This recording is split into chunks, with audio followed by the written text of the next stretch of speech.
everyone and welcome, and thank you so much for coming on what is a pretty stormy night, at least for those of you who live south of the border. For me this is just vaguely summer weather, but there we are. Thank you for coming. Fire exits, first of all. The fire exit is there behind us or in front of you. Okay, and basically that's it. Out of that door if there is any problem. There are one or two pieces of paper lying about. If anyone is actually new to the Society and has just come for the first time this evening, please make sure that you give us your email before you leave so that we can then just contact you for other updates of things that are happening. Lots of apologies tonight. I think particularly from members of the Council, Diana Conyers, for example, who is not very well tonight. Also from Jenna Sabine and everyone at the Mac Cafe, there's another event on there tonight, so we clashed, and that was unfortunate, but it will happen. And in fact, it's a really good sign because it means that things are happening now in this area, in Monkton Village. It's no longer that dead space, perhaps. We have things that are, we have to dodge, which is absolutely as it should be.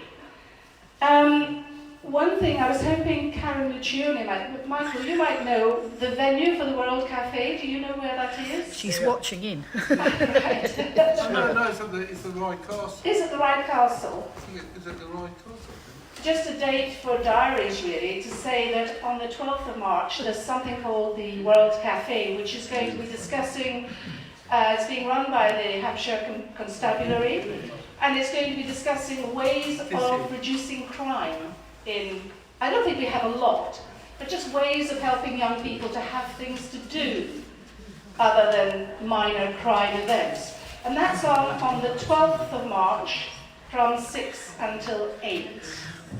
Other things that are coming up are including things at the Esplanade Hotel, which you've all got on your seats, Valentine's evening, for example, or various events that are there. They're all on your chairs.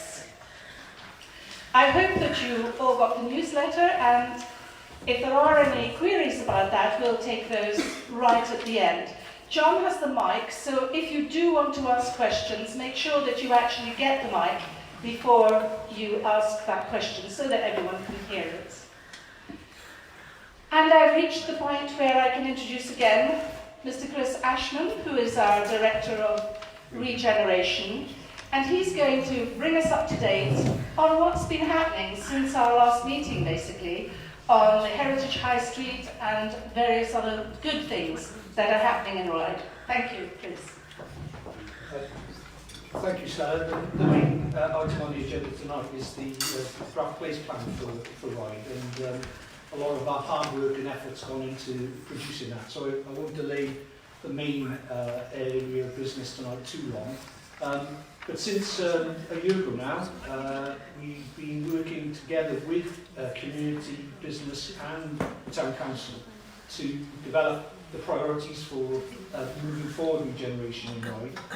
Following on, some of you may recall the workshops that we had when we were shaping the regeneration strategy for the island, and the priorities that came out of that process of empty buildings in Ryde, need to increase green space in Ryde, and to have a greater youth voice on decision making. So taking forward those priorities over the last year, we've been doing that collectively with representatives from this group, from the Business Association and from the Town Council. And I think it's fair to say there's a new shared sense of purpose over the last 12 months, and the place plan process in its own right has helped to generate that. And I'll obviously Ian will give you some more feedback and information on that. I just wanted to pick up on three key areas of attention that the Ryde Regeneration Working Group is considering at the moment, and obviously hope that you've been party to getting the feedback from that group via the various detailed meeting notes that we produce for our various meetings. And it's really an opportunity, hopefully not too long, for you to ask any questions in connection with the work of that group. But the most significant achievement over the last 12 months has been the agreement for Ryde to be a Heritage High Street Action Zone. This is a UK government national programme designed to tackle the challenges we all recognise in our key high streets across the UK, of them finding a future purpose, trying to reinvent themselves as a place where people want to gather, not necessarily just to buy shopping, but to do other things potentially in the centre of towns. So from that perspective, what the government is trying to do is to recognise that the heritage of a place in particular has got a real value there to attracting people into the high street. So together with Newport on the Island and with match funding support from the Town Council and the IsleOfWight Council, Ryde and Newport put in a bid for funding to the Historic England organisation. They'd already visited the island, and members of this group, I think, were helpfully hosting Historic England when they visited Ryde back in June last year. And so they were already cited on some of the issues and challenges the town faces regarding particularly that empty buildings issue. So when the bid went forward from Ryde, it was given obviously a great deal of sympathy and an assessment, but more than that, it was actually scored as providing the most contribution to the programme's objectives in terms of having an impact on local high street issues, bringing forward community involvement in the response to those issues, and actually using the high street more as a cultural opportunity rather than purely as a shopping opportunity. So it scored really well, and in fact for the South and East region it was the highest scoring bid that was approved. So when the announcement was made in September that there was an indicative allocation under the programme, everybody obviously within the Ryde group was extremely pleased by that, and has worked very hard now in actually scoping out what that means in terms of a range of projects. And what you can see on the slide here are the main project areas that the bid contain. So it's a £1 million investment into the high street in Ryde over 4 years. And some of the key outputs are to try and establish a sense of place and design code for improvements to buildings in the town. Potentially to offer a kind of carrot and stick approach to securing improvements to key buildings. So yes, having grant funds available, we're also using the enforcement powers that the authority has, and I know this group is really concerned about, to actually encourage the reuse of derelict and empty properties, and potentially properties above shops as well. There is a long-standing objective, and this is a priority project for the Regeneration group, to improve the public realm in the upper high street. So introducing the traffic restriction orders again, to reintroduce a sense of pedestrianisation friendly place in the upper high street, but to go further than that and to actually create public spaces that have more of an aesthetic, an appealing aesthetic about them. So there's a focus there to design a scheme and implement a scheme that will provide a new community space for the cultural programme, which will result as well as part of the initiative. So key progress there, specific amount of funding, which always helps, match funded by the IsleOfWight Council and the Town Council, and obviously working together now in implementing this project. There'll be a project steering group, and obviously we'll keep you appraised of things, how we get on with that as we move forward. The next project, I just need to call up a different file,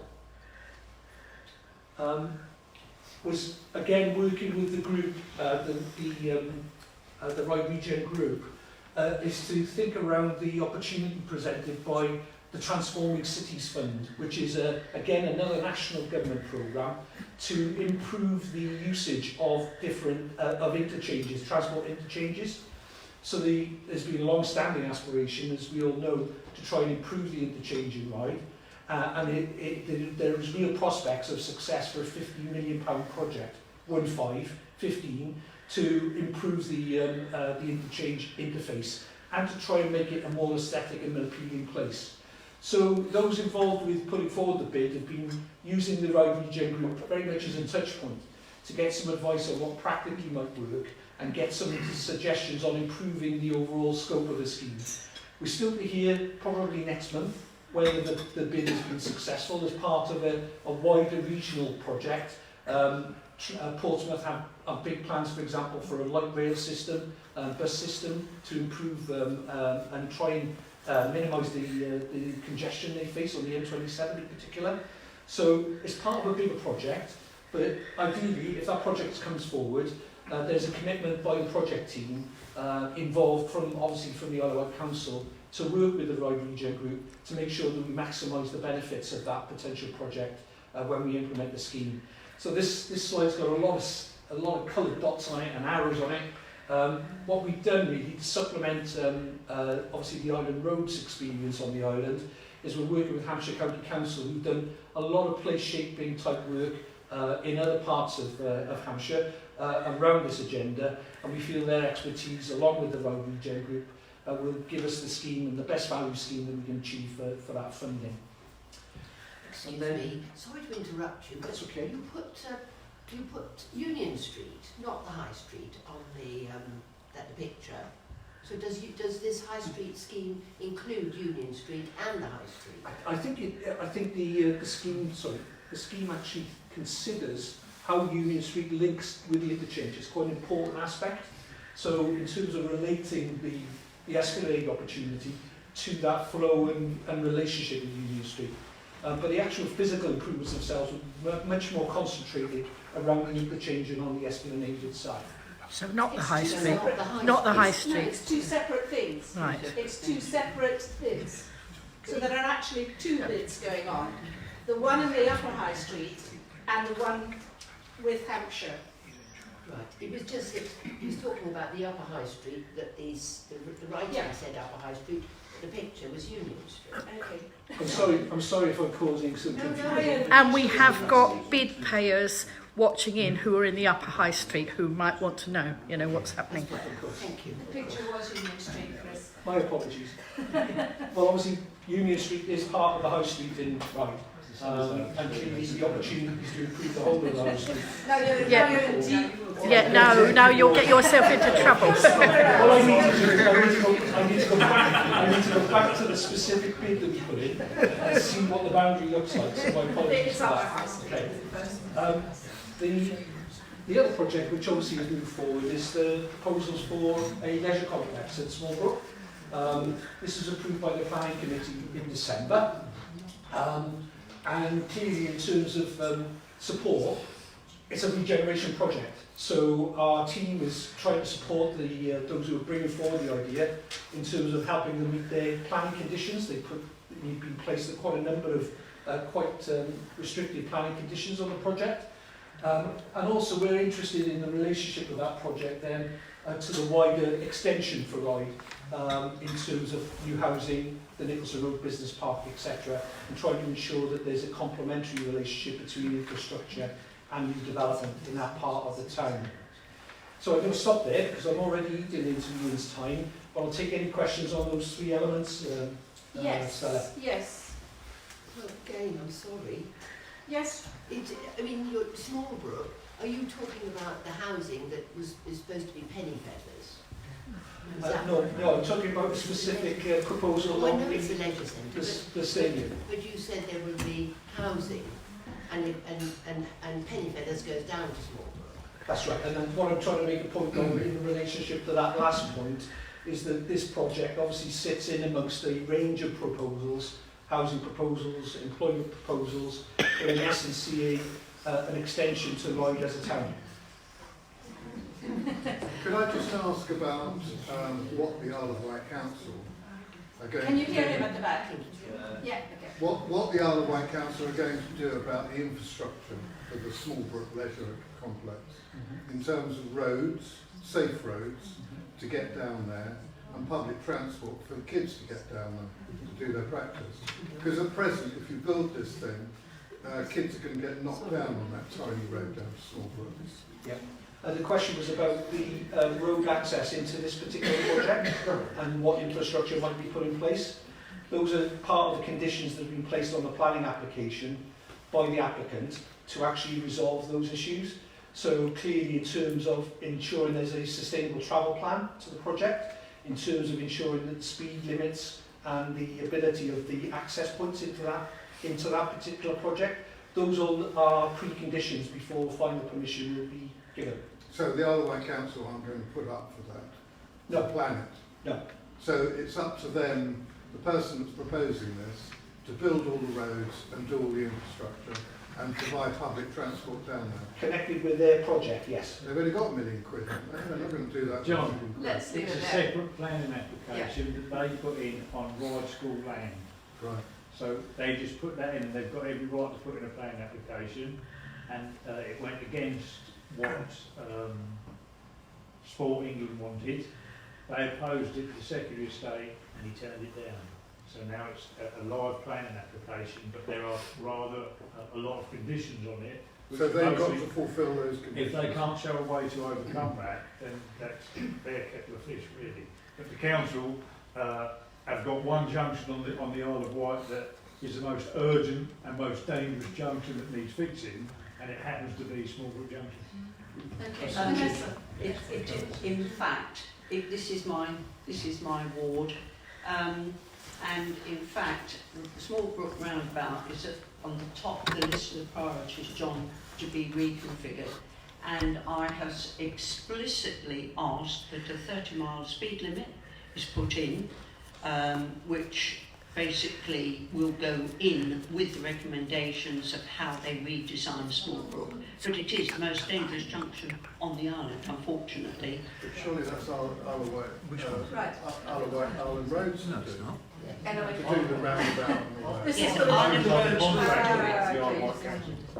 Right. Thank you for the questions. Can I, Thank you I've very got a much. question. Can I ask Oh, you've got a question? Yeah, Yeah, David. just Just one more. Just one more question. looking at one other part of this. So there is this application which frees the former ice rink across the road, right? So what happens to that? So happens to the this is actual- obviously a different proposal. It's a proposal which has a range of functions within it. Right. So it has to be treated on its own merits. Yeah, but that will free across the road for something else. So what's going to happen there? Well, We don't. I think this group has been kept abreast of the continuing challenges we have with the owners of that site. But it's obviously being built on, and therefore it's now building land. So something's going to be built there. Something. Basically, are there any plans? Across Anything the road, else? where the former ice rink. Right. Because there's a building on it, it's building land. Right. So there'll be another building on it. So what I'm saying is, where is that going? Sure. Because some of us can see blocks of flats. Okay, thank you very much. David. Sorry, Thank you, Chris. for your- can you answer me the Oh, question? Answer is I don't know, I'm afraid, because the conversation with the building company is subject to litigation. Yeah, there'll be people in the council who know exactly what they want there. Can we please thank Chris for his presentation? Thank you very much. And now I'd like to introduce Ian Boyd, whom I think everyone here actually knows. And can I just say that this place plan is, as we all know, there have been, how many did you look at? 14, 15 plans of various types? 45, okay. 45 various plans on different things with different focuses. This is actually the culmination and a sort of amalgam of them all. But it has been accepted by Ryde Town Council unanimously to actually be the future of this town. And one of the purposes of the meeting this evening is that we as the Ryde Society also vote for, I hope, for this plan, because I think it has a future. And the legitimacy of the plan will be that the community and the local council and other groups have actually voted this as being what we want for our town and the kind of thing that we want for our town. Am I right, Ian? Yes, absolutely. So Okay, so Fabulous he's words. now ready. Are you ready? Yes. No? Yes? Yes. Ian? He was looking a bit worried.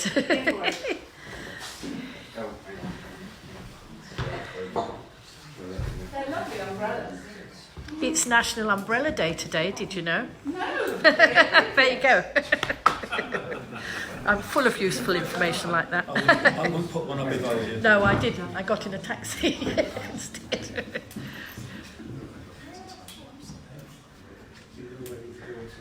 No, Chris. There we go, it's all right. Okay. You got it. Thank you very much. Thank you, Stella. So, this is a snapshot of quite a large document. And so, rather than revise a document that's only just been adopted, I have just lifted pages from the place plan directly. But I think if it's not on the Ryde Town Council website, it will be imminently. And so it's something you do. It is. Yeah. So normally I show pictures of bees, people gazing at slow worms. There's quite a lot of text on these photos, so just apologies in advance. So there's quite a lot to get through. But I wanted to give you enough information that then you can quiz me on what you might want to know.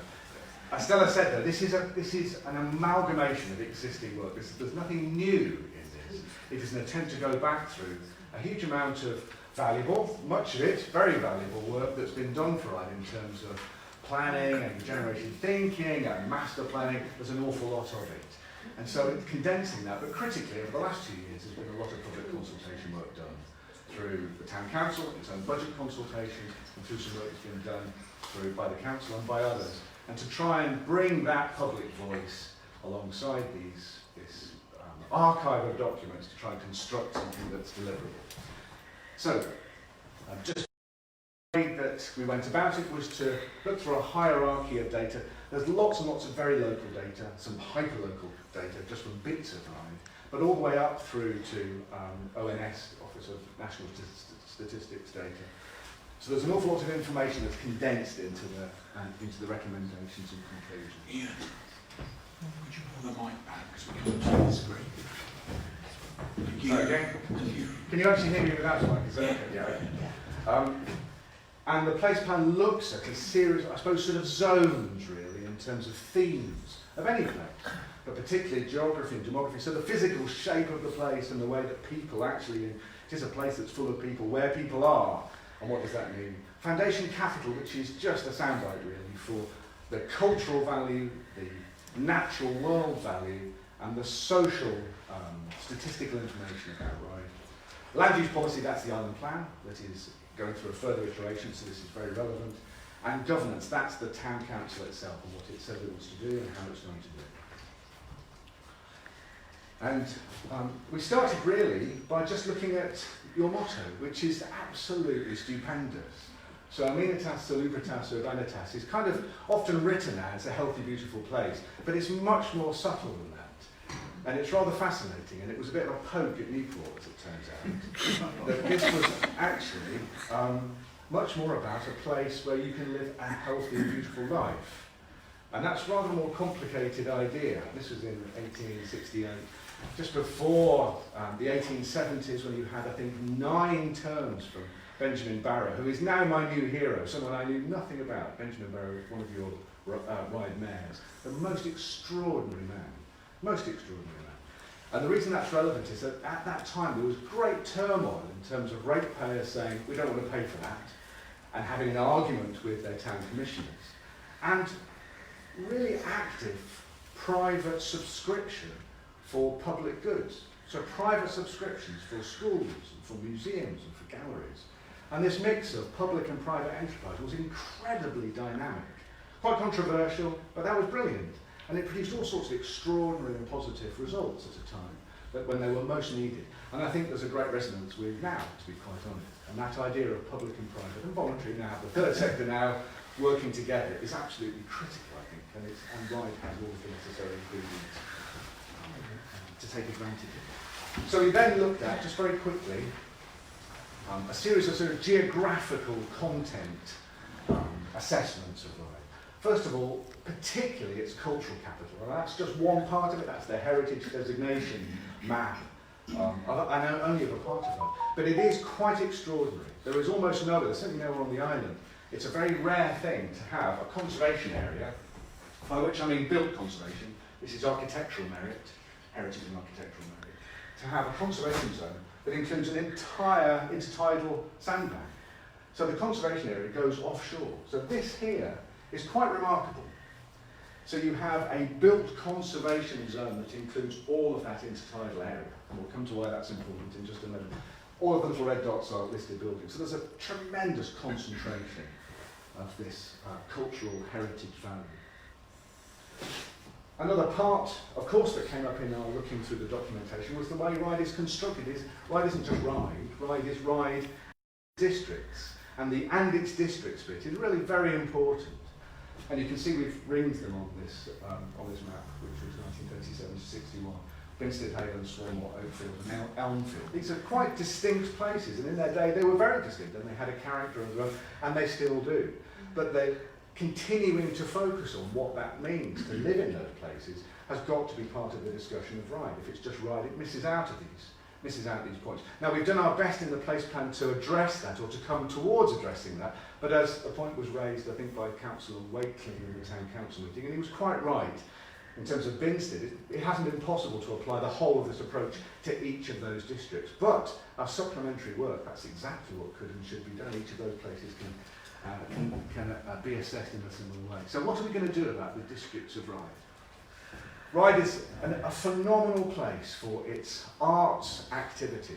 It's very unusual for a county to have two national portfolio organisations. That's two nationally important arts organisations. In a county, that's rare. In a town, it's quite extraordinary. So you've got the New Carnival Company and you've got Shademakers, both here in Ryde, and they are both nationally, in fact, internationally significant arts organisations. So in terms of arts as part of the life of Ryde, that is a very important thing. It's a very important part. This was the Biosphere Mardi Gras, which was a wonderful spectacle, and we'll talk about Biosphere just in a moment. Now, if you put all of the cultural and heritage information together with the natural world information, and this is really just a snapshot of this combined designation map of Ryde, you begin to see how internationally significant conservation, ecological conservation issues here are overlapping with and are embedded within cultural designations. So one of the things about Ryde is it has this vast wealth of culturally significant assets and naturally significant assets. So it's rich in natural world and in cultural world. The question is, what are you going to do with this extraordinary stuff, and how is it applied to the life of the town and the people in it? Because alongside this tremendous wealth of assets, there are significant issues. This is ONS data. This is from 2019, so it's bang up to date. This maps deprivation, areas of multiple deprivation. It's quite a complex analysis, and you may disagree with the way these maps work, but this is national data and it's extremely important. So the difficulty of accessing services, if you like, living a good life, as measured by multiple deprivation, is very significant in Ryde. And so in the heart of Ryde, the darker red colours are the most challenged communities, runs right through the centre of the town. Now that's extremely important to deal with, because that's right at the heart of the place. If you compare this to the 2015 data, and you'll see that in the place plan, it's not getting better. It's only going one way at the moment. So that's incredibly important. You've got this wealth of assets in some senses on the one hand, and you've got significant socio-economic challenges on the other. The two have to meet somewhere. At the same time, and perhaps as a consequence of these challenges, there's a tremendous wealth of active organisations intervening and offering service support to the community of Ryde. And I've just listed some of them there, that's only really some of them. But fantastic stuff from Network Ryde. Network Ryde is absolutely brilliant. The fact that the town council funds a youth service is amazing. It is absolutely amazing. And it's so good, and it does so much good stuff. Alongside Aspire, Churches Together, Children's Centre, the library as well. Your library does so much amazing stuff. It lays on so many wonderful things as a venue, as well as just a place to actually go and get books. It's just so much more than libraries should. And really, very importantly, just at the bottom there, the housing associations are very prominent in Ryde. So Southern, Sovereign and Vectis are all here. But Sovereign in particular has an absolutely enormous stock. I forget how many, it's over 2,000 properties I think in Ryde. And they are beginning now to reinvigorate their community development team. So they're putting a lot of money into community development for their estates which are distributed across Ryde, but particularly in the Oakfield area.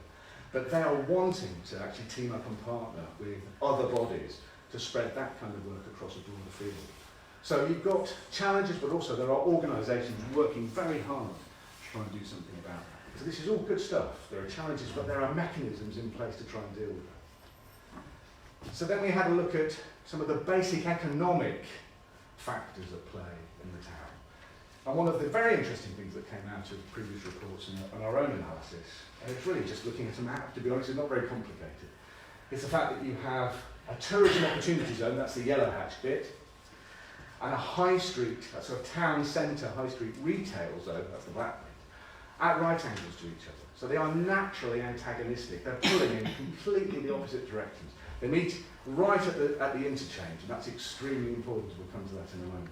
So it's very difficult. In other places like the Bay, where I'm from, they're in parallel. So you can kind of think about them in the same way to some extent, your high street and your seafront. But in Ryde, they pull in opposite directions. So you might want one thing at one end of the seafront, but that's not the same as having people go to the top of the high street. So how is that going to be worked out? How can you actually deal with this tension?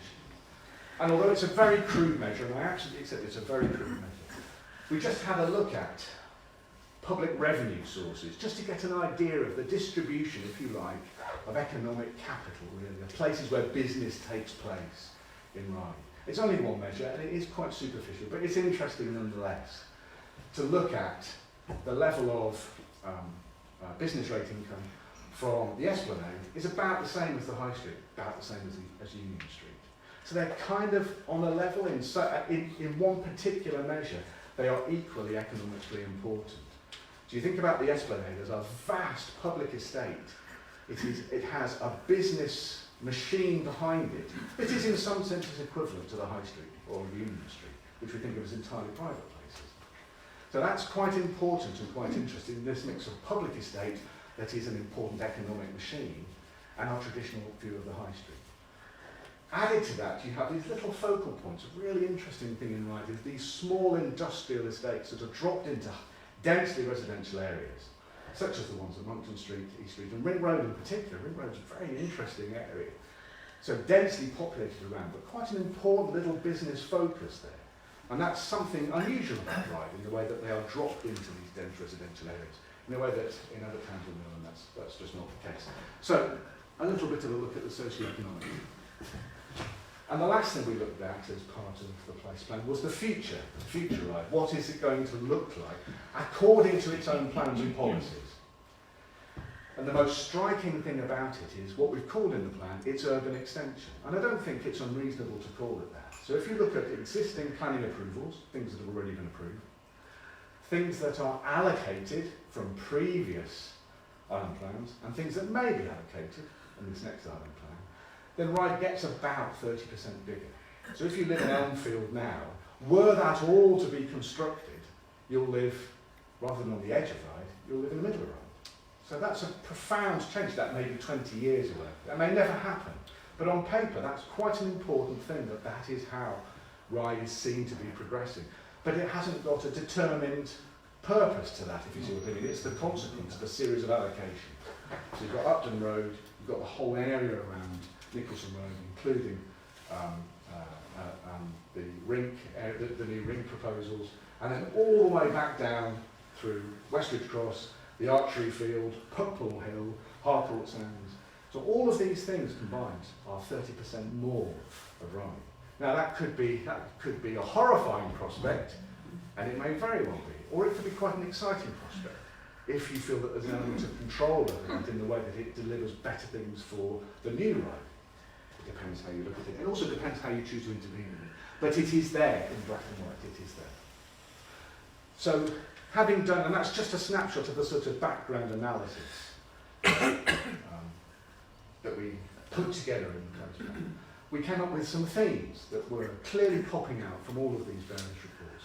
One was about the fabric of the town, which was that the public realm in particular is fractured, it's not coherent, it's broken into quite small pieces, and this was picked up by the Heritage Panel. As Chris said, this was the team that came down before the award of the High Street Heritage Action Zone money, and they were very impressed, tremendously impressed with the level of community involvement in heritage thinking in Ryde, but frankly quite appalled at the state of some of the public realm in the way that it had been abused. No one's fault in particular, but just an accumulation of problems. And they were quite damning about it, called it absolutely dire. But that's partly why the award was made. It's not solely that, it was because they were so impressed by the level of engagement. Very interesting, and I haven't put the maps up, there's just too many maps, but there's a deficit of green space. So public green space in Ryde is really quite a rarity. There's a very big block up at Swanmore, and that's very important. We'll come to that in a moment. But elsewhere, it's very small, but it means that every part of that's incredibly important. The Rose Garden suddenly assumes tremendous importance because it is a little bit of public green space in Ryde. And that's again something that we can have a look at in a moment. The dominance of the transport estate, and we'll talk about that in a moment too. And that's really quite all-consuming in some ways. So if you think about the role of Hover Travel, Southern Vectis, Wight Link, Island Line, and Island Roads, and I put Island Roads in there, that's 5 transport operators, managers, organisers. They make massive decisions that have profound impacts on the life of Ryde in a way that just isn't the case in other places at all. And they are right in the centre of the public realm of Ryde that they are making these decisions. I'm not saying that's bad, I'm saying that at the moment there's a disconnect between the way those decisions are made and the effects they have, and on the enjoyment and use of the public space and the opportunities public space should provide. We've talked about the urban extension, and we've talked about the risk to the historic pattern of settlements from that. Foundations, the tremendously strong art space, the strong natural identity, this weak social resilience because of this concentration of social deprivation, and again the investment narrative. I mean, it's soundbite speak, but what that means is that wonderful successes, and they are genuine successes of investment in public transport, in Island Line or in the interchange, which are very important, have tended to, it seemed to us in reading these reports, stand for a win for the whole town. And that's not necessarily the case. That may be the case for a more efficient system of transport. It may, however, be at some cost to the use of public space or other aspects of life in Ryde. They're not necessarily the same thing, is what we came to that conclusion. Wins for these big companies, and they are really important, aren't necessarily the same as a public win. And governance. And I don't think we were being unduly harsh, I hope not anyway, in saying that it seemed to us from the public feedback and from the conversations we had with the council itself, that the town council, and I don't think that's the case anymore, it's very different now, at the time when we began this, had tended to respond to the challenges in Ryde in a way that was to tell the Isle of Wight Council what they didn't want to happen and what they thought they should be doing for Ryde. And then there's an element of importance in that. That's a good way of going about things to some extent. But that if you don't take control and say what you actually do definitely want on the basis of the feedback you've had, you tend to get what you're given. And that was very clearly a risk, I think, at the time we began writing. I don't think that's the case anymore. I think things have profoundly changed, and that's a joy, I think. And we'll talk about this in just one moment.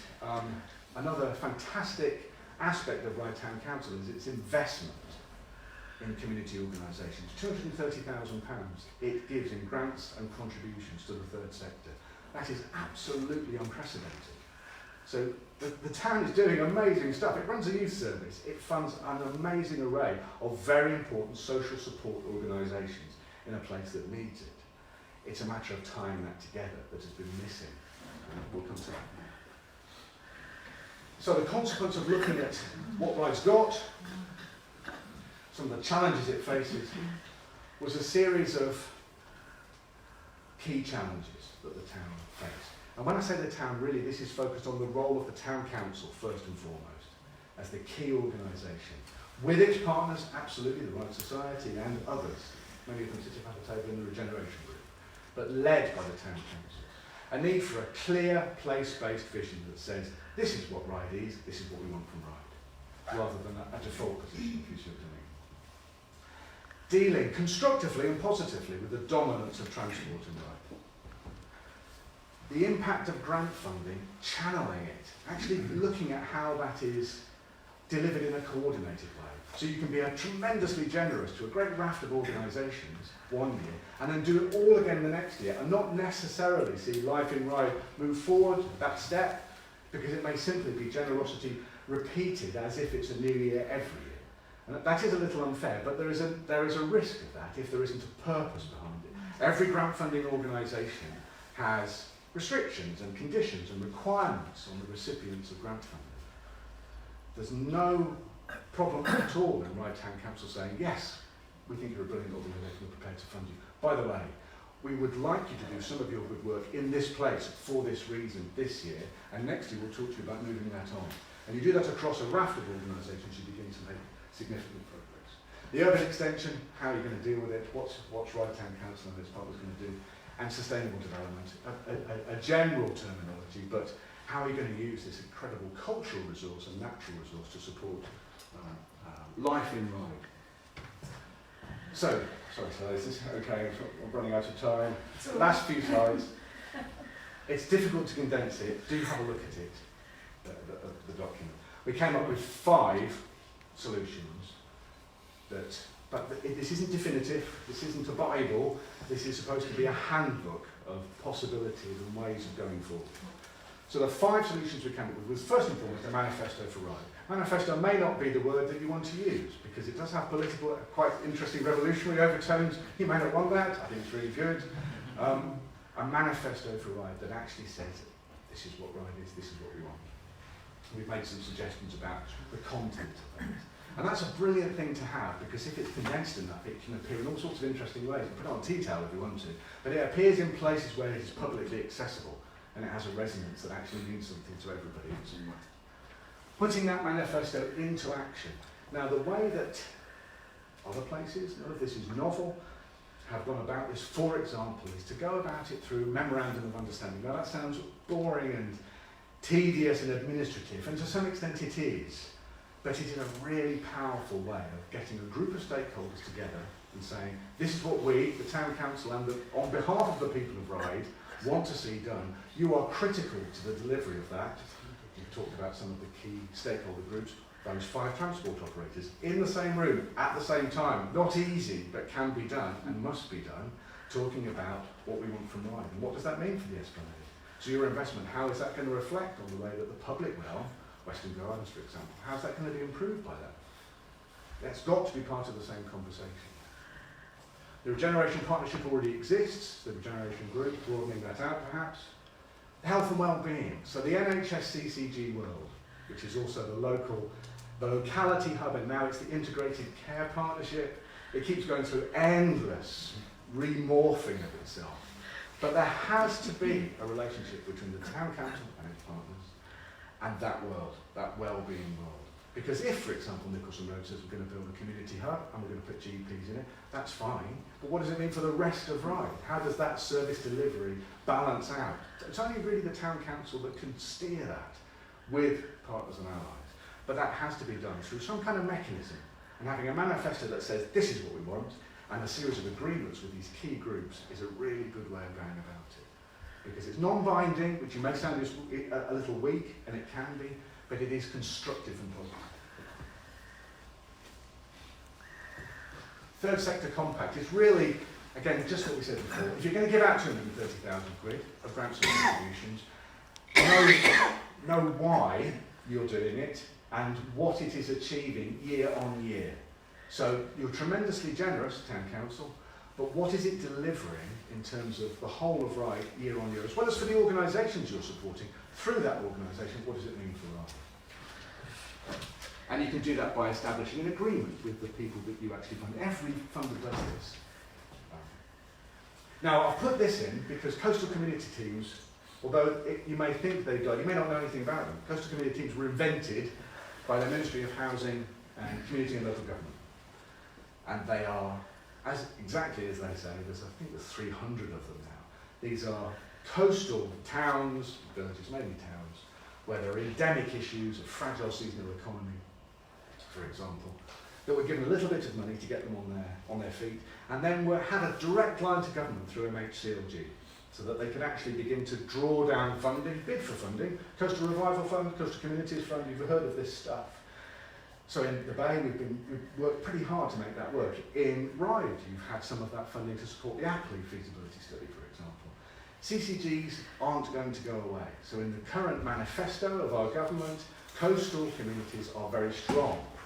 The whole of the coastal community teams have been imported into what's called the Cities and Local Growth Team. So that there is going to be, let's get another acronym, it's called CLOG, it's brilliant.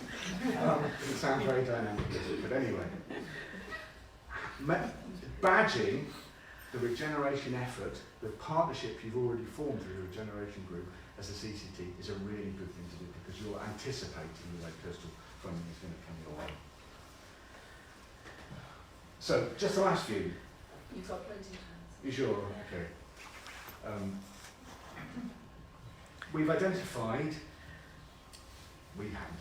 We have extracted from work already done by lots of other organisations and put it in one place at one time so it can actually be used.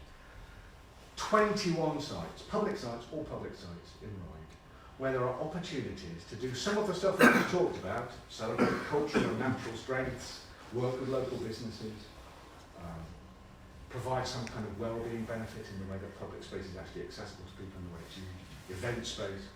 21 of these, any one of which can kind of capture the whole spirit of the place plan, which means that you don't have to wait for the next big lottery grant. You can start immediately by directly acting in these small public spaces. That's the first batch. They fall into very clear groups. There's the High Street group. Now that's already being drawn into the Heritage High Street Action Zone. So that's absolutely fantastic. But within that, there are some really important places. There's the library, there's the Aspire shop, there's the Network Ride Centre. So there are really important little nuclear points within that High Street Action Zone where the council and its partners can be getting on with things immediately, linking up the Aspire shop and Network Ride, asking Network Ride what it's going to do, and this is already being done in terms of the youth voice for the High Street Action Zone. So what do young people want from that? So by grouping it around in these key areas that have already been identified, you begin to make a difference with very small amounts of money. The St Thomas's Zone, so that is looking at the town hall. Now this is a really good example of the possibility of public sector intervening to take back very significant civic buildings and then putting them to an economic use and a social use at the same time. Exactly what we should be doing. The whole of the Esplanade, and it has a series of critical points within it. Each of those is a spot where improvements can be made to the public realm that stand for the whole project. So you don't have to do everything all at once. The trouble with master planning is that when you look down on it from a God's eye view, it looks as though you have to do everything or nothing, and that kills these things dead. But looking at it in terms of a series of little points, and it is described in much more detail in the report, and I won't go through all 21, but it says what can be done in each of those places to make them better and link to the next one, and begin to provide these steps towards an improved public realm that does a better job for Ryde, socially, culturally, environmentally, and economically. And there's a group up at Oakvale, including the, one of the fields in the Nicholson Road development, which is going to be the public field. That area is incredibly important. We'll come to that in just a second. So we've identified these 21 spots where work can happen and has already happened, but we can focus that attention, renewed attention on those areas. They are all connected. So here you've got areas, these groups of little public sites where work can be done. The urban extension, so-called, which I've put in grey at the bottom. And the connecting lines. The critical thing is these areas are already connected. They're connected by what's called the LC-WIP. Sorry about the acronyms. This is the Local Cycling and Walking Infrastructure Plan, which is identifying how to make it easier to get around Ryde by cycling and walking so you're not so reliant on public transport. It's quite difficult, public transport within Ryde. Getting in and out of Ryde is quite easy. Getting around in Ryde, not very easy. So there's already a tremendous effort to stitch together these places in terms of cycling and walking. Along the seafront, you are getting the first new national trail for a decade, the England Coastal Path. It is coming. It's complicated and difficult, but it is coming. Now that's an extraordinary thing, and the Isle of Wight benefits more than almost anywhere else because it gets a very definite bit of the England Coastal Path. that is going to be quite significant investment potentially right the way through the Esplanade. So a new national trail runs through the Esplanade, just at the time when we're talking about the value of public space and how that works for people. So that is an amazing opportunity to actually make that work. So all of these projects to make Ryde permeable, easier to get through, are actually linking together areas where you can do good work simply and cheaply to bring up the value of public realm and make it, and celebrate it more in a way that's actually more directly useful to people. In terms of the urban extension, what that might mean, you may want to fight the urban extension for all you are worth. Every application that comes through you may not want, that's absolutely fine. But if it is going to happen, every one of those schemes must provide another connecting link, another bit of newly released public space. Otherwise it's worthless, really, in terms of the public domain. Provides housing, depends who they're for, what sort of housing is that, that's another question. But every one of those developments has to generate new public space and new public access.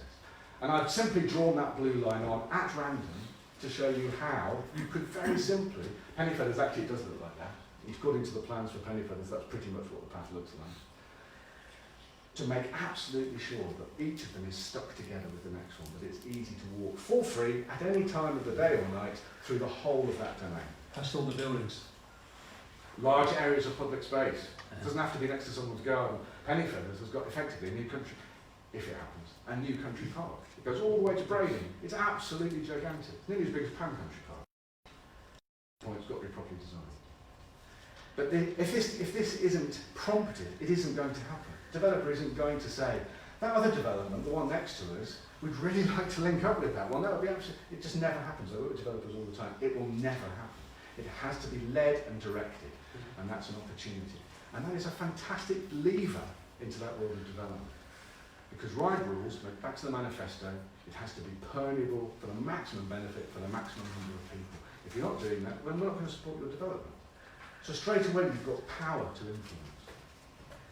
So there are great ways of stitching this network of interventions together. Now just the last, I said that a minute ago, didn't I? They're really last few. So something that has come up through the work we've looked at, and I think it is exemplified by two projects in particular, three projects.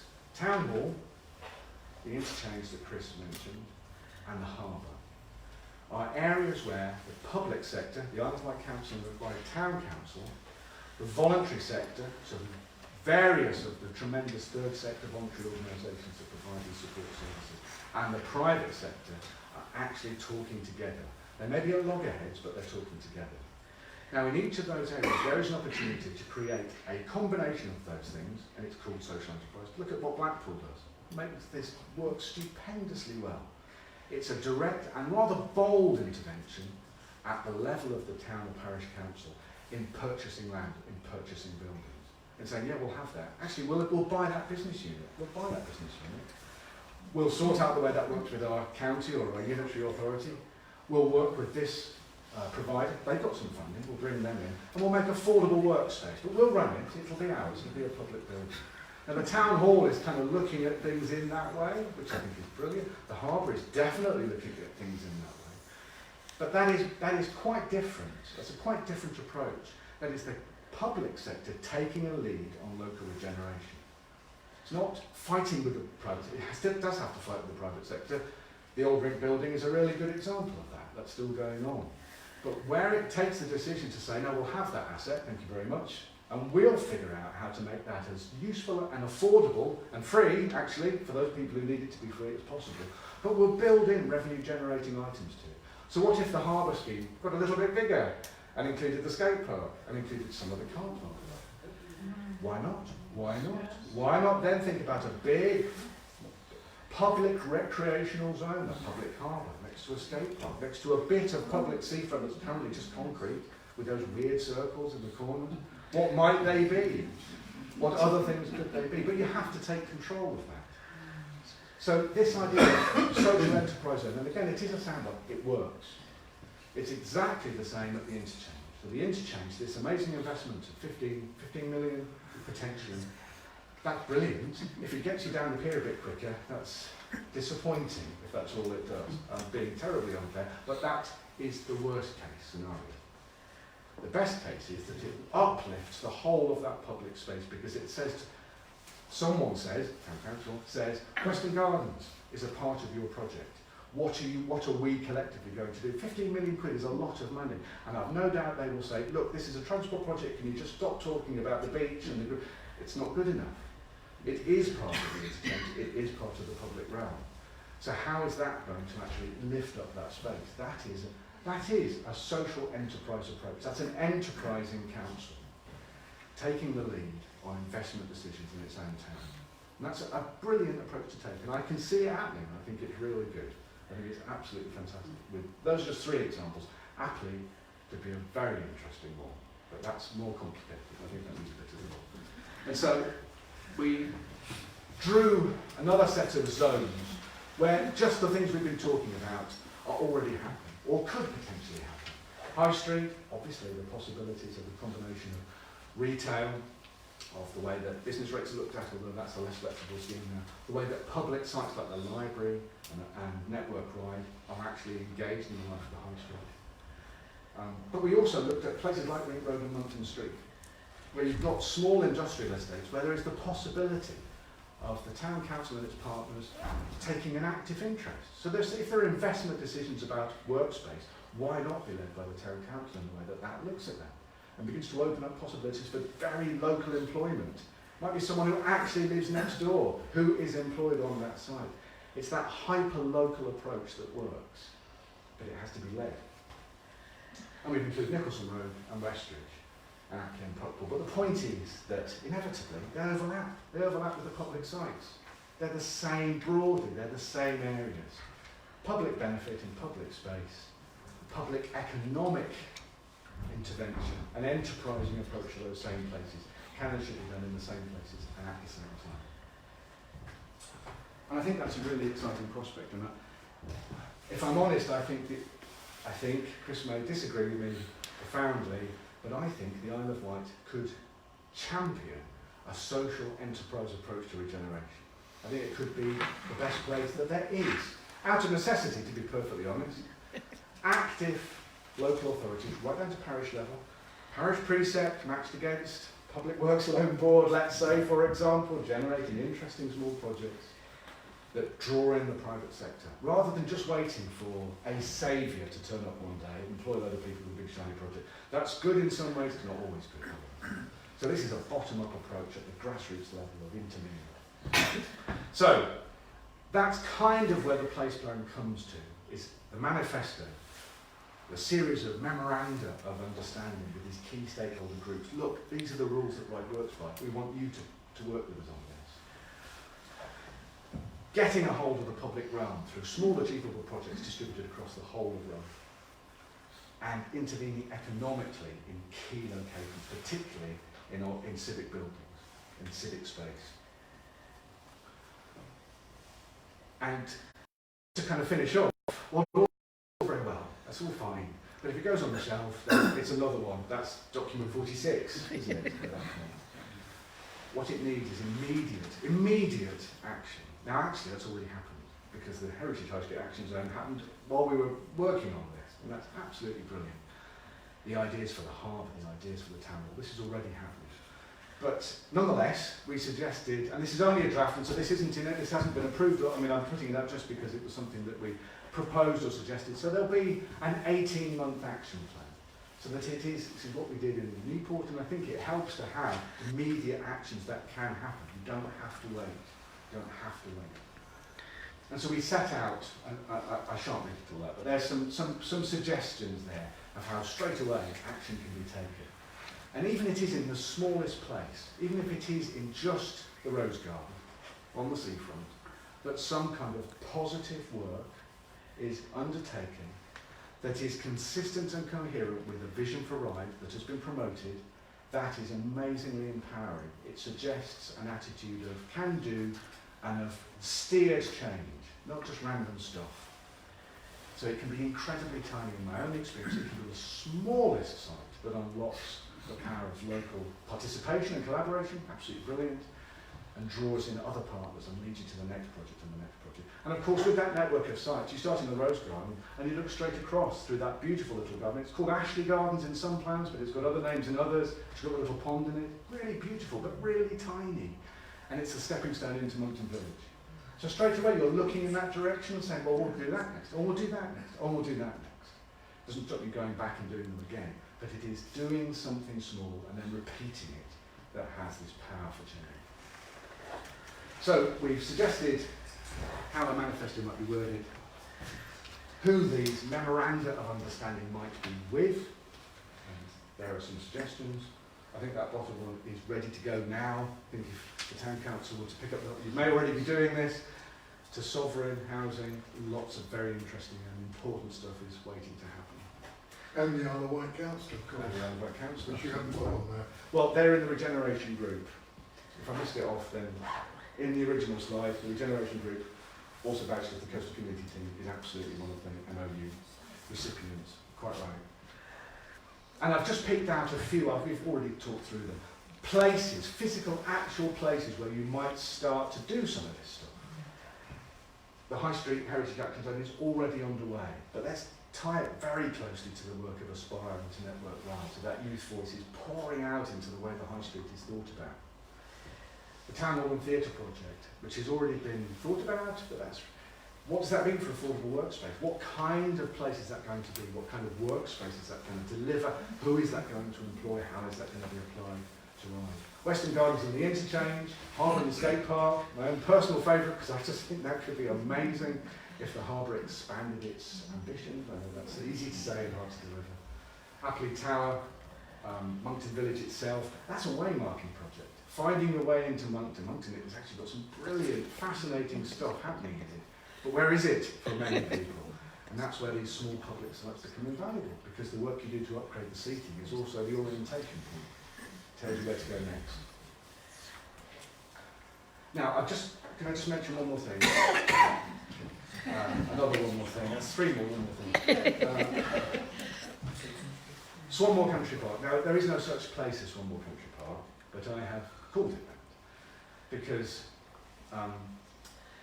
there's a very large public place around Swanmore Meadows. It's called Pigleg Lane, part of it, which is managed by Gift to Nature on behalf of the IsleOfWight Council. It sits right in the middle of, so this is opposite what's called the Ark Playground, which is just out from Nicholson Road. There's a beautiful riverside woodland, and just on the other side of the railway track is Swanmore Meadows. It takes you all the way through to the back of Rosemary Vineyard. It's a wonderful place. If you've not been there, go and have a look. It's actually fantastic. It's absolutely wonderful. Wonderful place. Lots of ponds, beautiful place, wonderful natural space. The developments happening around it, Rosemary Lane, Rosemary Vineyard, Pennyfeathers, Nicholson Road itself, Westridge Cross to some extent through those connections we drew earlier. If the public space in each of those developments were connected up properly, would create an enormous country park. And that is managing, but it is quite extraordinary, the extent that is already just there, it is stitching together. Based around Swanmore, that already exists. The Ark next to it is already a superb place, the work of Sovereign there. That little playground, that beautiful riverside woodland, that runs right into the public bit of Nicholson Road, the field that won't be, have an industrial unit on it. And then you're into the public space around Rosemary Vineyard application, assuming these things are built. But if these things are built, those things must happen. Those big blocks of public ground must be stitched together. So start at Swanmore. Sorry, you okay? Start at Swanmore and work out.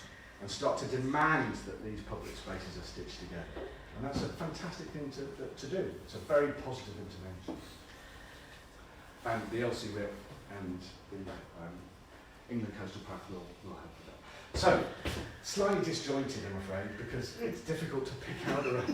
But that, I hope, has given you a flavour of the thinking behind it, the key challenges that emerged, and the recommendations for action that we have come up with that are directed primarily to the Town Council, but absolutely in the spirit of collaboration with other organisations in Ryde. And I have to say, it is really inspiring to see how much is already happening.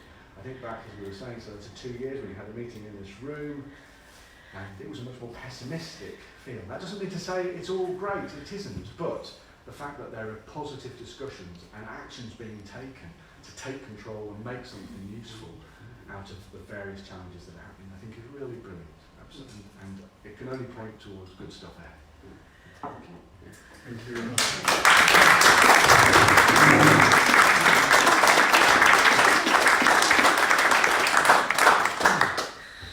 Does anyone have any questions? There we are. I'll sit down again. Just a thought, instead of manifesto, what about the word charter? I really which like would fit in with our beautiful press. it. Would. I completely agree with you. I think a new town charter has all sorts of very interesting connotation. So yes, why not? Why not? Look, I'm sorry, I haven't met you before, so I'm not quite sure your background, Okay. or as to how much authority you could start by being the pivot of all this going to be happening. Yes. Because you sound absolutely marvellous. Yeah. So, So your question is, how is this going to happen? well, yes, and you know, have you got any authority? No. No. No. I have absolutely. You don't need me. The point is that if you have already, you have this organisation, you have the town council, in particular you have the town council. Now, bear in mind, the town council is a £1.3 million organisation. It's a very, very big organisation with a great deal of power and a great deal of authority. That's the machine that makes change. But it needs to have this alliance with other like-minded organisations. And I see them growing. It needs guidance. Say again? It needs guidance. And that was the motivation behind this. It was to try and pull together a lot of work that's been done in the past that perhaps has just been sidelined a little or forgotten, and just to bring it back to the fore in a way that could be immediately got hold of and applied. And I think the timing of that at a time when the town council, I think, has got renewed enthusiasm. I would say, as an outsider, I don't live in Ryde, I live in Sandown. I would like some of this and put it in Sandown. That would be really good. We're doing our best, but I don't think we're not armed in the way that you are here with excellent active organisations. Let's leave it to that. So I think you're poised to do this stuff already. But this, I hope, is a helpful alignment of effort. And how much time would you have to help, focus on this? Well, You've done marvellously. well, thank you very much. As I said, a lot of this really has already been done, and we've tried to pull it together. We're always, we work with Mike and lots of people in the room on all sorts of things all the time, because we're part of the group of organisations I'm going to do like getting involved with stuff. So there won't be a problem with us trying to help at all. But you've got so many in this room, let alone outside the room, you've got so many amazing people trying to do stuff that I don't think you're short of the right material to make this happen. I really don't. But of course, I and the folks I work with would be delighted to try and help that along. So what is the background? What are you? You'll be here all night. It's better to say what isn't he. Okay, very quickly. I work for an organisation called ARC, which is an environmental consultancy, but also a thing called Articology. So we make the artificial rock pools that you may have seen at various, but you may not have seen. So we do lots of work with universities. We draw lots of university interest to the island, and we work on ecological projects that are useful for the built environment, very interested in urban ecology. And we have another thing called the Common Space, which is our little non-profit. So we try very hard to do the kind of public projects we've suggested here over in Sandown Bay. And I'm involved also in various other small, I've been around for quite a long time ago, so inevitably you get involved in all sorts of stuff. But essentially it's broadly environmental work, but increasingly with a kind of social and community. And universities? It sounds as though you're involved with universities. Yes, very much so, yes. Portsmouth. Well, thank you very much. Anyone else? Can I say something? There, the back? Yes. Yeah, thanks very much. That was absolutely fantastic.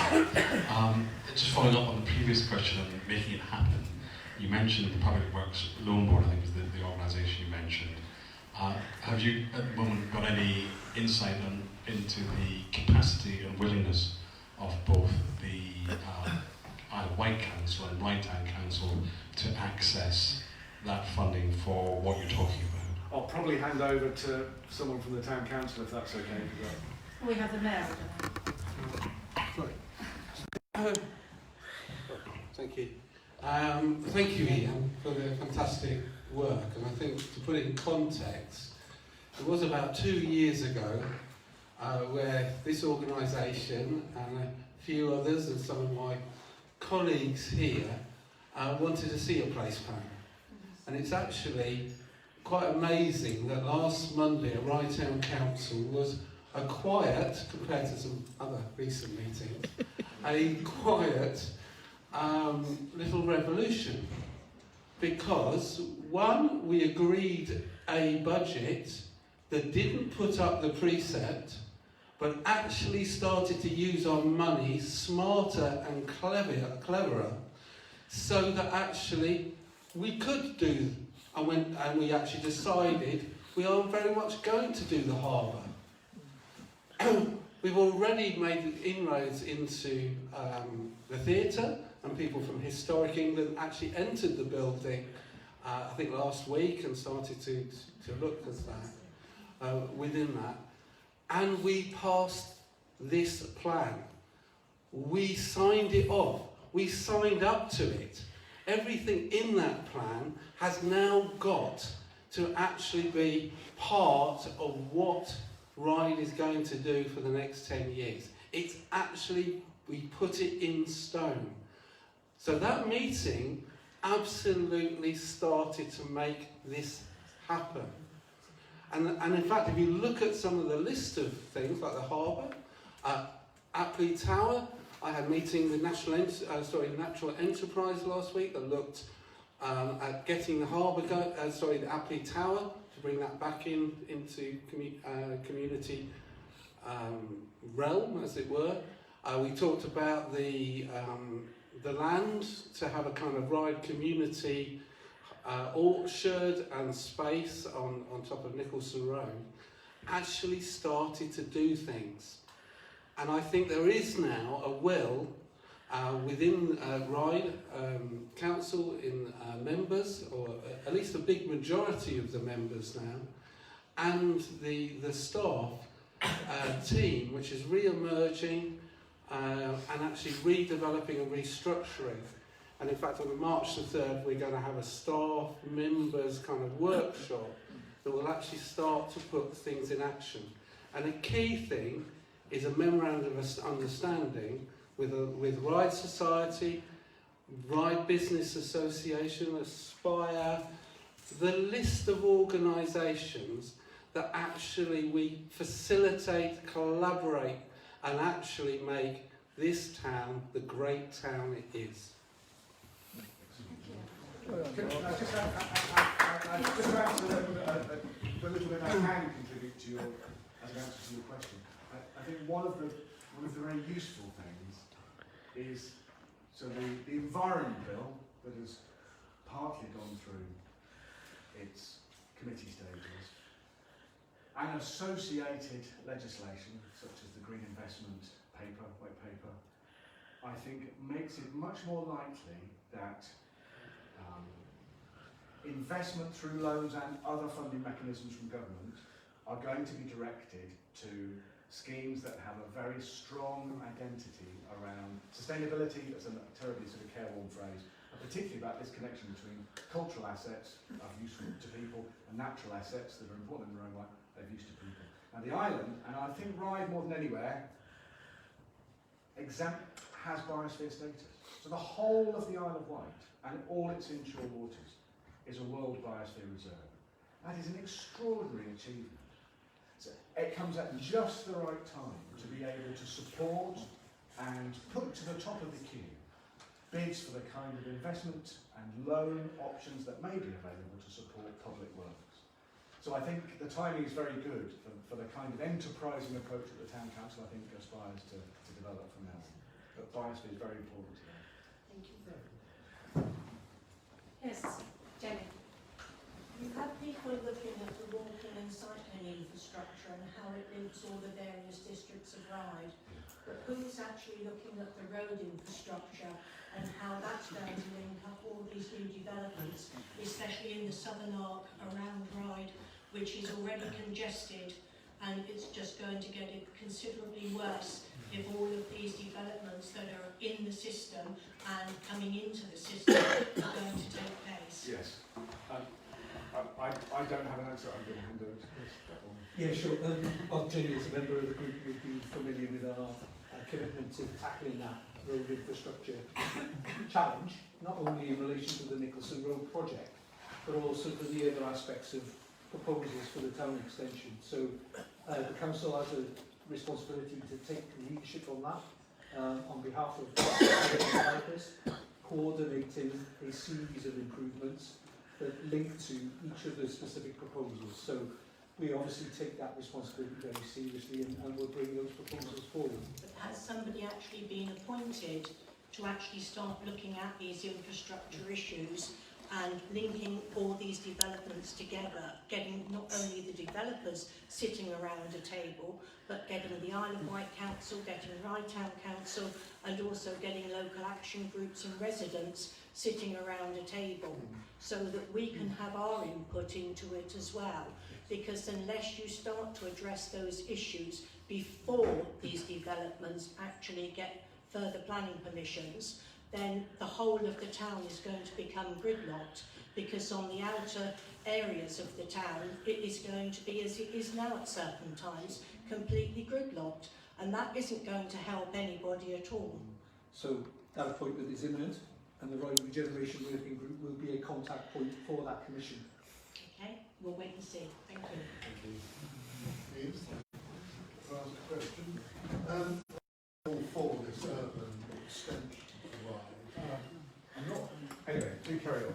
But it's what's happened in the past, isn't it? It's where developers have decided what Ryde is going to look like, okay, and a willing Isle of Wight Council have approved plans, which I think were absolutely ridiculous to build 2,000 homes out there, nice and near Tesco's, so it's good for Tesco's, right, and making a centre in Smallbrook Stadium.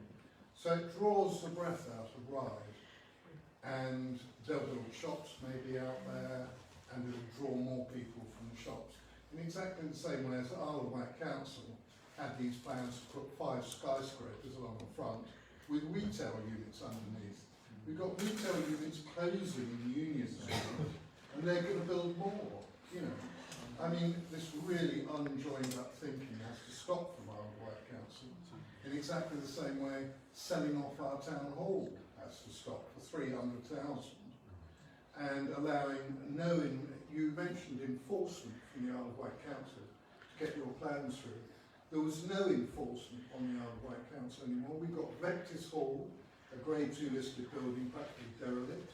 We've got the town hall with Budlier growing out the front of it, which I complained about. You know, we need Isle of Wight councils to start putting up for this place pattern, not just sitting on the sidelines saying, we're not going to supply you with a 50-year lease on the front because we might want to redevelop it. I'd like to ask Mr. Ashman if those plans are still in existence for 5 skyscrapers along the front. No, they've definitely been ditched. Correct. And no redevelopment along our Esplanade. Except for refurbishment I'm talking No about. high rise. But no high rises. Correct. Yeah. No residential at all. There you go. No. Great. Well, I've made my point. Yes. You can't comment because you're employed by the No, I'm not. I mean, only to do that piece of work. I'm not employed of the council. Oh, aren't you? No. Oh, well, it had I was my business. council on it, so I thought they were part of the place. They Absolutely. founded the place. Oh yes, absolutely. Yeah. So yeah. So the Isle of Wight Council and the Town Council paid for it. Yeah. So he was contracted to provide this service, so he did a fine job for Newport with their place plan 2 years before our one. Yeah. And it took us 2 years to get the town council to finally vote in favour to do it. And we were pushing for 2 years. Yeah. So Ian came along. But it was the Isle of Wight Council that paid for the... I used my card. No, it wasn't. It was the Isle of Wight Council, Newport Town Council and Newport Business Association. Right. Our business association is Brassic. So it was the Town Council and the Isle of Wight Council. But we wanted to do that all along. If you remember, I sat in this room not 2 years ago or more, and I said what we should do is have a place plan. And Ian was standing at the back, and you persuaded everybody not to do it yourself.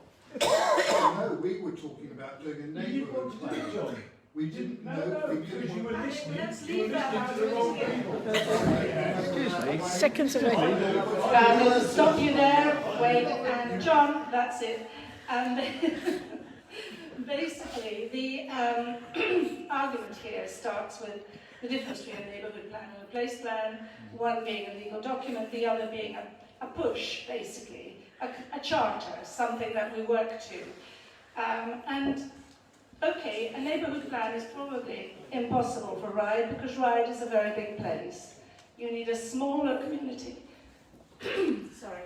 You need a smaller community to do a neighbourhood plan. You need small areas, whereas the place plan can be done for the whole area. It was something that was actually dreamed up at a party in Mo's house in about 2 years ago now, as being said. Are there any further questions about the detail of what Ian has said tonight? Anything? Yes, David? Yeah, I just want to make one point that, you know, we can hear this tonight, and thank you for that, and some very nice things said, but there are forces pushing in different ways.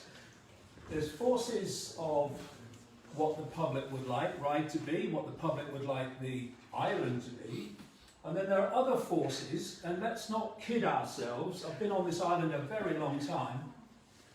There is a blueprint for the island which we are not told about, and it comes to light in dribs and bloody drabs, as if it's all kind of random and individual. There's a plan, and that plan it includes a very large increase in the population of the Isle of Wight. Now, if that happens, none of this is more than talk. The lady mentioned quite rightly, that if you increase the size of Ryde by 30%, look at the roads now. And you know, it's okay saying we're going to build infrastructure roads, but they have to go somewhere, and there's a point where the traffic is going to back up, whatever you do. And it's a very simple thing. If you turn the taps on in a bath and you leave them on, eventually it's going to run over. And we're already at that point in so many parts of the Isle of Wight already in relation to the scale of traffic.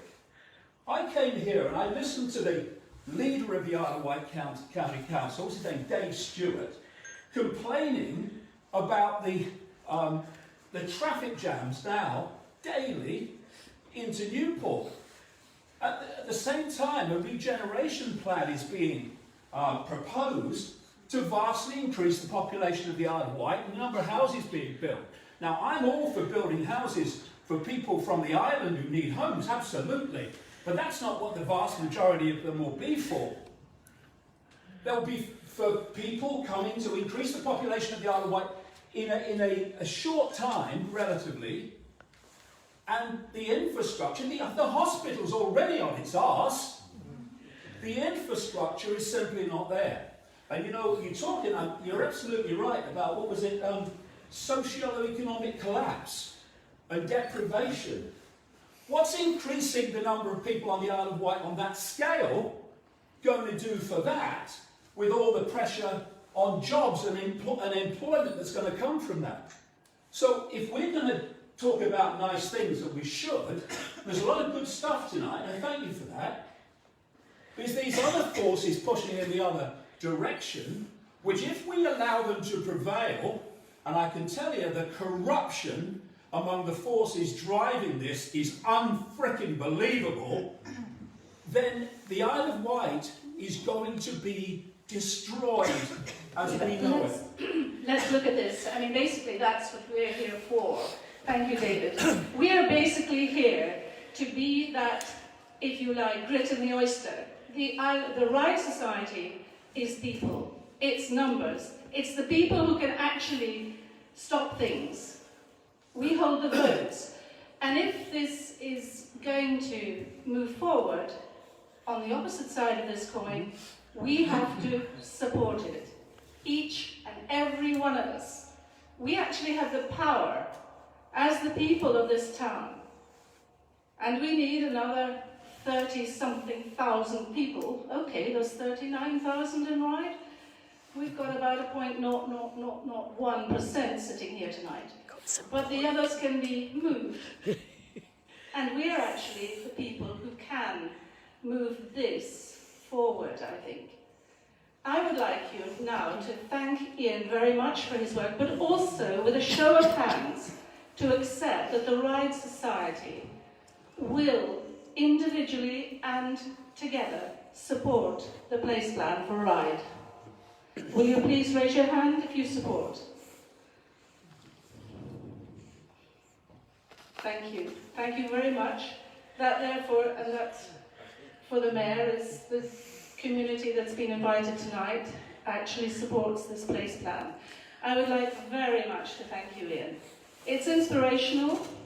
Of course, we recognise that it can't all happen at once, but the small things are happening. We have plans for the rose garden. We have plans for that fish pond. We have plans for little things. And if there's anybody sitting in this room tonight who has plans for something, do it. Do it. We're all getting a little bit too old to wait for tomorrow. So let's do it. Do it now. Think about it. Get a few friends together. Plant those flowers you thought always ought to be there. You know? Do that. Make that sculpture that you think ought to be on display. Okay, it's as good as Bondi Beach. They can have sculptures in the park.